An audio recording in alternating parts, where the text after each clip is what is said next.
who's ever listened to the speech by Admiral McRaven about that he did at the commencement speech of University of Texas? How many have listened to that? I encourage you to please go and listen to it if you haven't. I've listened to it, I don't know, maybe 100 times. And every time I do, I come away with something more. And it's kind of really inspired me. And when I really get down and I'm struggling and things are starting to overwhelm me, I often go back and listen to that thing, and it helps me to get back up and start moving forward again. And a lot about respecting other people and all the things that come out of that talk. It's a 15-minute talk. Everybody's got 15 minutes that they can listen to it. It's brilliant. And I kind of based the whole meeting on that concept. And his major theme, I think it's a slogan at UT or something. It's like, what starts here changes the world. And I feel like what we're doing here, and all of you people, what you take away from this, and you go home and you start working with the people and your patients and your clients and your family and your friends, I really believe that what we do here can change the world. And it's kind of my mission. So he has these 10 lessons that he gets from his 6 months of SEAL training. And he says, like, even though that came from my military experiences, those lessons can be applied to life in general, to everyone. And one of the stories he tells is about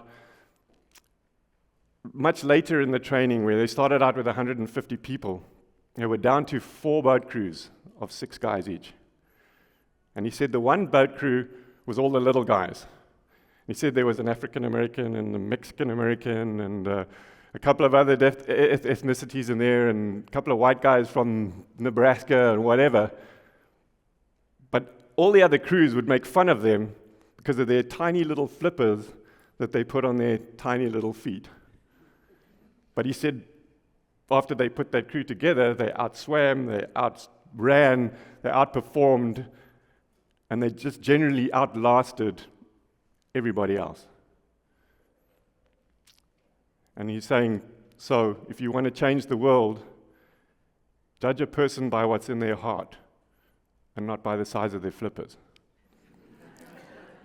And that goes back to that whole thing about respect. It doesn't matter who the person is, what they look like, where they come from, what their religion is. They're all people, and we need to respect them and help them just like anybody else. And help everybody else to enjoy their lives by not irritating them all the time. And by binging your phone, binging. Please don't have your phone bing in the middle of the meeting. Okay. So, one of the things that I've done a really poor job of is kind of explaining what the difference is between Low Carb USA and the SMHP. And everybody, or not everybody, but a lot of people think it's the same thing, and it's not. Like people sometimes that own different businesses, I wear 2 hats at the moment. I've got Low Carb USA and the SMHP. And maybe just for those of you who don't know, the backstory is that I decided to start Low Carb USA because I learned about this at the age of 50-something and couldn't believe that I didn't know about it, and that I wanted to be able to teach other people about what I didn't know. So I'm not a good speaker, and I'm not a scientist or a physician, but I knew how to put on big meetings, and so that was something I could do. I could bring everybody together, put on a big meeting, and let them teach everybody. And the idea was to put on one meeting here in San Diego, because I thought July, San Diego, it's like summer destination, vacation destination. Everybody will come and stay a few days afterwards and enjoy it. They all came. They didn't stay afterwards, but they came to the meeting. And then everyone was saying, what about next year?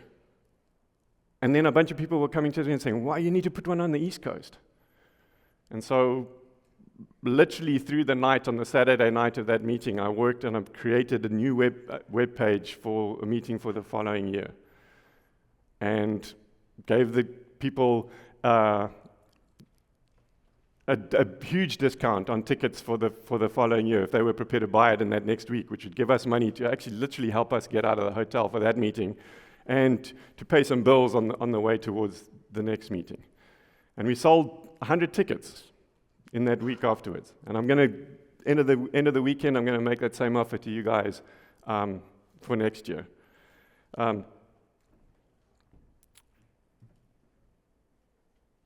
So we then went on, we did Florida in the January, which was much smaller. And one of the things that we realized there was I wasn't running around with my head cut off like a chicken with the head cut off.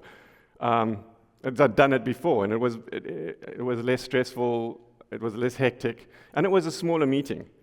And I was able to actually sit there on the side of the registration table and actually look up and smell the roses. And noticed how many people were just thankful to have a place to come, to feel like they're safe and they can have conversations about what they want to do to improve their health without being attacked and vilified. And started to work out that even for the physicians, that was even a bigger thing. Was that for the heretics like Steve Finney and that, like so many years ago when they were trying to talk about this, and people didn't want to know about it, and they suffered for it. So to have an organization or a place where they could come and feel safe was important. And so our idea was, instead of just putting on a meeting, we wanted to cultivate a community. So when you guys go home, you're still part of this community. You didn't just come to a Low Carb USA event. And then at one of those meetings, Gary Taubes, who was one of the speakers, he'll be here late tomorrow, I think, he introduced me to Adele Height and suggested that we have some feedback from people from the audience who have been trying this in their practice and what their experiences have been and the hardships and the successes that they've had. And it kind of contributed towards the new book that he was writing, so that helped for him as well. And Adele had this vision of what we should be trying to do within this community. And she got it from she was on the jury of a trial, a malpractice suit, and the judge explained to them what standard of care was. And it made her realize, and eventually she got me to realize, that it's not about what you taught in college. It's not about a document. It's about what practitioners actually do in the course of their day. And it's a consensus amongst those people that have similar training, working in a similar environment. If you had to poll them, what they would all say is the standard thing to do in that particular situation. So she said, people that don't eat carbohydrates are different. Their metabolisms are different. So there should be a different set of standards that apply to them. And she wanted to establish an alternative standard of care for people who are interested in using reduction of carbohydrates as a therapeutic intervention. And that's, in fact, that's what we created, a set of guidelines. I put a panel of advisors together for people like icons in this space, like Tim Noakes and Gary Fettke and Dave Unwin and Will Yancey and just an amazing bunch of people. And she wrote this document and she bounced it off them until they were all happy, and we published it on Low Carb USA. And it wasn't, I mean, there are a lot of people got to see it, but it wasn't the right place for it. And then a whole bunch of things happened, and eventually Trocalagian was the one that really came to me in Boca and said, like, we need to have an organization. There needs to be an organization that represents all of these practitioners in doing what they do. And so we ended up going and doing that, and we created a non-profit called the Society of Metabolic Health Practitioners, for those of you who don't know. And we now moved the clinical guidelines under there. We moved our provider database under there. Now it had a real home. Now we have a real organization that represents all of you practitioners. We developed, I think, I might have some slides that show it. So this was the start of it. And then, so we had the clinical guidelines. We developed a whole lot of different pathways for accreditation so that people can actually get accredited, use the credentials MHP behind their name. How many MHPs do we have in the room? Look at this. A couple of years down the road, we've got I think, Pam's our very last one. I think she's the 70th, she's the 70th person that we've got accredited now. And, you know, when we first introduced it, I had no idea whether anybody would think that this was a good idea. We just had faith, and we just put it out there. And people have responded incredibly positively towards it. And people, you know, I sent a confirmation to someone a little while back, you know, saying that her application for accreditation had been approved. And she said, you know, this means more to me than when I got my MD. She said, because now I feel I can really help people. And it made us realize that, okay, looks like we're kind of doing something that's important here. And it's really cool for us to be able to see that people are really responding to it, and that what we're doing is not a waste of time, and that it's really important. We have grand rounds once a month, although I've been a bit slack about that in the last couple of months. But generally, we have grand rounds talks once a month, which only the members of the SMHP are able to participate in and come and watch. We need to go back then. So,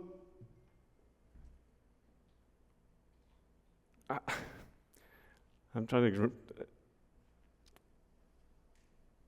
I was talking about wearing two hats. So this is it. We've got the Society of Metabolic Health Practitioners, and we've got Low Carb USA. So Society of Metabolic Health Practitioners embraces all of them. So we work with Public Health Collaboration in the UK, and Low Carb Down Under, and Dom's Crowd, the Metabolic Health Summit, and all the different people, and we represent and include all of them in our community. And anybody heard about Health Quest? A couple of people. So a guy came to me a little while back saying that he had this vision. Some of you, who of you know about the Houston Medical Center? Well, it's like, it is astronomical, the size of this place. And this guy said to me, Doug, what if we had something like that for the low-carb physician community, practitioner community? And it's like, yeah, but that's never going to happen, right? I've been saying ever since we've been doing this, if we want to take the next step to the next level, we need a bunch of money, and we need really good marketing and PRO expertise that I definitely don't have, and I know most of the people that are in this community don't have either. This guy comes from the high finance world, right? He raises money for a living. He works with insurance companies. He's saying, what if we had this thing where we literally have, they talk to the CEOs of these big insurance companies and the actuaries, and they can show them and convince them that they need to be able to offer insurance, life insurance and medical insurance, to people who can show better health markers, for instance, if they embrace this lifestyle, because you know that they're going to live longer in general, and they're going to be healthier. They're going to be on less meds. It's going to cost you guys as insurers like way less money. So he was out here a couple of days ago. We actually met down the road at a restaurant here. And he wants to incorporate the SMHP and the accreditation process for that. So anybody, doctor or physician or practitioner that plugs into their network needs to be accredited by the SMHP first in order to prove that they know what they're talking about. And he wants me to work with like all the other organizations that put on conferences. He says, I always wanted to put 1,000 people in the room. Take this wall out here and open this whole place up and put 1,000 people in this room. He said, Doug, I'm going to help you to do that. He was here, he's literally here to raise money. Their first round of funding that they're trying to raise is $20 million. I mean, I can't even visualize numbers like that, right? If we can put that kind of money behind trying to take this to the next level and expose more people to it, I really feel like we're going to have achieved something really special. And so that's becoming, hopefully it's all going to come together. I'm pretty sure it will. And that'll become my third hat that I get to wear.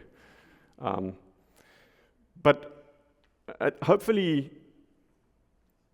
I've at least explained to you what the difference is between Low Carb USA. Like SMHP, we're very involved with each other, but it's not the same organization. And we have different roles. And it's kind of important that we slowly try to educate people in terms of what those different roles are and that we aren't the same organization. One day I'll actually be able to afford to pay someone to run Low Carb USA, and then you won't think, oh, it's Doug, so it's the same thing. I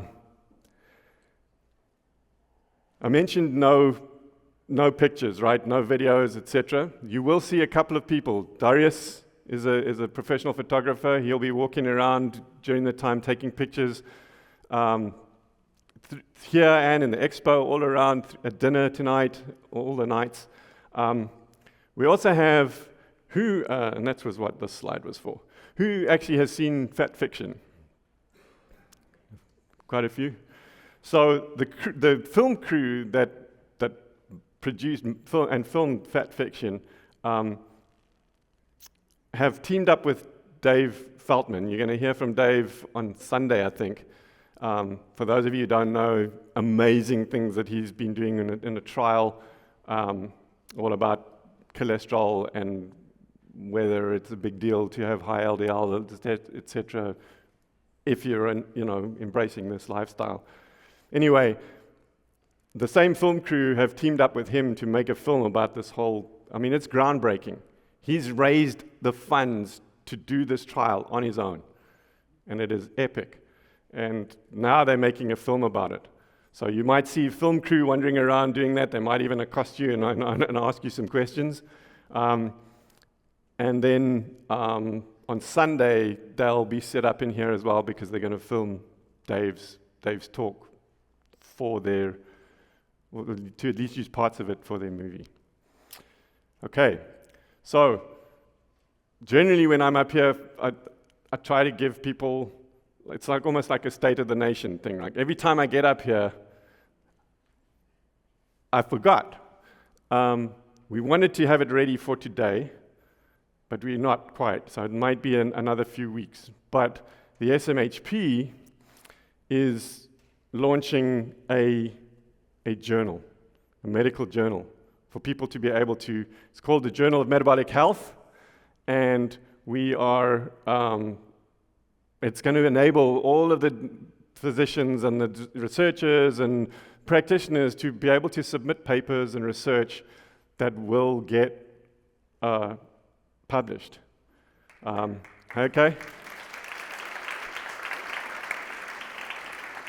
So be looking out in your newsletters and on social media from a few weeks from now, and you will start to see that, and it's going to give us so much more exposure and so much more legitimacy towards this organization that is really now able to protect the practitioners and the physicians that are a part of it.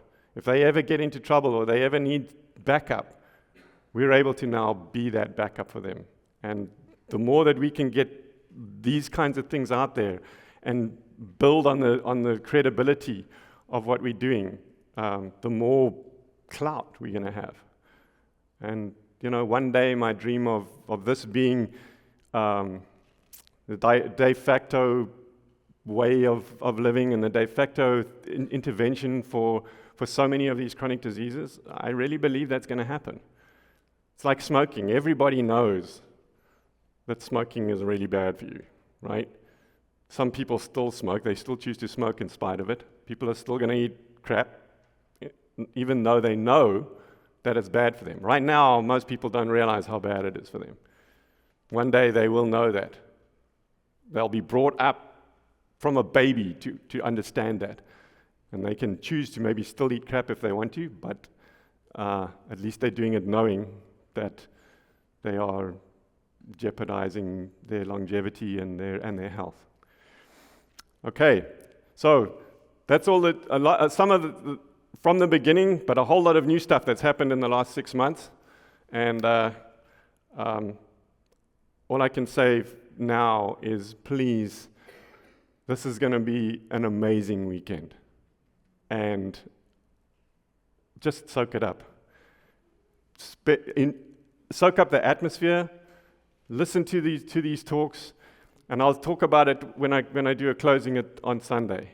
But I want you to go home inspired to be able to do more, help more people, and just do better. We can all do better. We can all do more. And hopefully this thing serves as that inspiration, and you'll go home and help us to change the world. Thank you very much.